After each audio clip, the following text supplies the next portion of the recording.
বিয়েটা অনেক ধুমধাম করে হয়ে গেল। বন্ধুদের থেকে বিদায় নিয়ে বাসর ঘরে চলে আসলাম। রুমে আসতে দেখলাম আসমা বিছানার উপর বসে আছে, সাথে ইয়া বড় ঘোমটা। আসমার দিকে এগিয়ে যেতে আসমা উঠে এসে আমাকে সালাম করলো। বন্ধুরা বলছিল বউ সালাম করলে বলবি তোমার স্থান পায়ে নয়, তোমার স্থান আমার বুকে। কিন্তু এটা অনেক কমন ডায়লগ, তাই নতুন কিছু বললাম।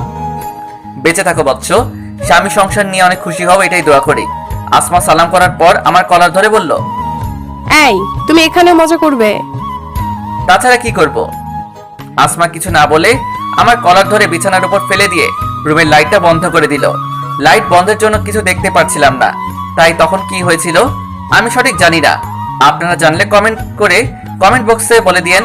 গল্পটি ভালো লাগলে লাইক, কমেন্ট এন্ড শেয়ার করতে ভুলবেন না।